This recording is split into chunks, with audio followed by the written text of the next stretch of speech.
Halo, jumpa lagi bersama saya. Sebelum menonton video ini, kami mohon dukungannya untuk mengklik tombol-tombol yang ada di layar kaca Anda. Terima kasih sekali lagi. Ketika melihat gambar yang ada di layar kaca Anda, sebagian umat Islam yang mengaku sebagai moderat langsung akan menyatakan bahwa ini adalah kelompok Wahabi, ya. Bahwa ini merupakan Islam Wahabi, ya. Kalau saya memperhatikan eh, pengalaman selama ini, ada banyak kekeliruan pandangan terhadap Wahabi itu sendiri. Ya, sering kali terjadi. Wahabi ini dikaitkan dengan kekerasan atas nama Islam, atau juga intoleransi atas nama Islam, atau juga kalau ada pengkafir-kafiran, ya, entah itu terhadap non-Muslim atau bahkan terhadap Islam sendiri, sesama Islam sendiri, selalu dikaitkan dengan Wahabi. Seolah-olah seolah-olah bahwa kekerasan, intoleransi, dan pengkafir-kafiran itu bukanlah Islam. Tetapi semuanya itu disematkan kepada Wahabi yang adalah Islam. Nah, ini membuat kita sedikit bingung, ya. Nah, seolah-olah itu tadi kekerasan, intoleransi, pengkafir-kafiran itu bukan Islam, tetapi mereka menyematkan itu ke Wahabi yang adalah Islam. Kesalahan terhadap pandangan terhadap Wahabi itu misalnya yang lain, misalnya seperti bahwa mereka mengatakan bahwa Wahabi itu adalah aliran dalam Islam. Tapi kalau kami memperhatikan, mempelajari beberapa literatur, ya, harus dikatakan Wahabi itu bukanlah aliran. Dia hanyalah sekelompok umat Islam yang awalnya dipimpin oleh Muhammad Ibnu Abdul Wahab, ya, yang ingin menghidupkan kembali Islam yang sebenarnya, ya. Jadi Abdul Wahab ini mau mengajak umat Islam kembali kepada Islam yang asli, ya. Pada titik ini, pada titik ini Wahabi itu bisa diidentikan dengan radikalisme. Radikalisme sendiri sebenarnya bukanlah negatif, dia positif. Dari radikalisme itu akar katanya itu adalah radix, akar. Jadi kembali kepada akar. Dan itulah yang dilakukan oleh orang-orang Wahabi, orang-orang Islam Wahabi. Ya, sekali lagi, Wahabi itu adalah Islam. Ya, dan mereka mau kembali kepada Islam yang sebenarnya, Islam yang asli. Jadi apa patokan mereka? Ya, patokan mereka ya adalah Al-Quran dan hadis. Ya, jadi mereka mau kembali kepada apa yang tertulis dalam Al-Quran, apa yang tertulis dalam hadis.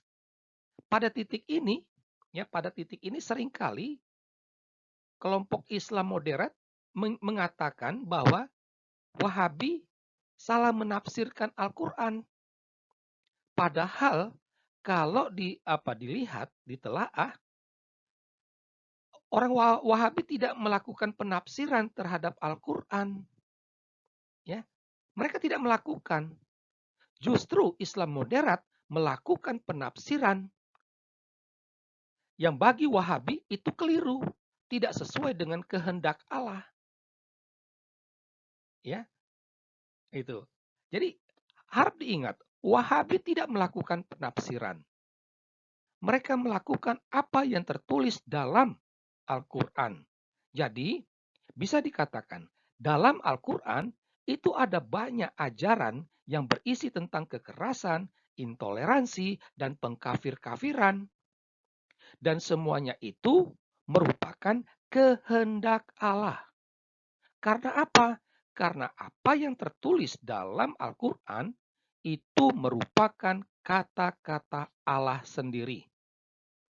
Jadi, kalau ada tertulis dalam Al-Quran perintah untuk membunuh orang kafir, ya itulah. Ya, membunuh berarti menghilangkan nyawa orang kafir. Tidak bisa ditafsirkan lain sebagaimana yang dilakukan oleh orang Islam moderat. Orang Wahabi melakukan seperti apa yang dikehendaki oleh Allah. Itulah Islam yang sebenarnya. Demikian juga memusuhi orang yang tidak sealiran dengan Islam itu diajarkan dalam Al-Quran. Ya, jadi jangan berteman dengan orang kafir, jangan menjalin relasi dengan orang kafir, jangan memilih orang kafir sebagai pemimpin. Itu tertulis dalam Al-Quran. Dan itulah yang dilakukan oleh orang Wahabi. Mereka tidak melakukan penafsiran. Karena Allah sudah mengatakan jangan memilih pemimpin pemimpin dari kalangan orang kafir, ya itu yang dilakukan oleh orang Wahabi. Mereka tidak melakukan penafsiran. Justru Islam moderat yang melakukan penafsiran. Ya. Demikian juga pengkafir-kafiran. Itu sudah diajarkan dalam Al-Quran. Yang bukan Islam itu orang kafir. Orang kafir itu tempatnya neraka. Orang kafir itu adalah musuh yang nyata bagi umat Islam. Karena orang kafir akan memurtadkan orang Islam. Itu tertulis semua dalam Al-Quran. Dan itu merupakan kata-kata Allah sendiri. Orang Wahabi melihat itu dan melaksanakannya. Demikian juga orang Islam yang berteman dengan orang kafir, orang Islam yang memilih orang kafir sebagai pemimpin, mereka ini menjadi segolongan dengan orang kafir. Maka tidak salah kalau orang Wahabi mengkafirkan orang Islam yang berteman dengan orang kafir. Dasarnya ada dalam Al-Quran. Maka harus dikatakan Wahabi ini adalah mau menunjukkan wajah Islam yang sebenarnya. Ya. Jadi tidak ada yang masalah dengan kekerasan atas nama Islam, intoleransi atas nama Islam, pengkafir-kafiran. Tidak ada yang salah karena itulah Islam. Lantas mengapa segolongan Islam moderat ini menyalahkan Wahabi? Kalau kami merenungkan dan memikirkannya, setidaknya ada dua kata kunci, yaitu malu dan takut. Ya. Umat Islam moderat itu malu, ya, karena dikatakan Islam itu agama intoleran. Mereka malu. Malu mengakui itu. Orang Wahabi tidak malu. Ya. Mereka tidak malu karena inilah kehendak Allah Subhanahu wa taala yang tertulis dalam Al-Qur'an. Selain itu juga umat Islam moderat mereka takut, ya, takut kepada negara dan juga penjara. Ya. Karena kalau mereka melakukan kekerasan, ujung-ujungnya nanti mereka bisa berhadapan dengan hukum dan berakhir di penjara. Ya.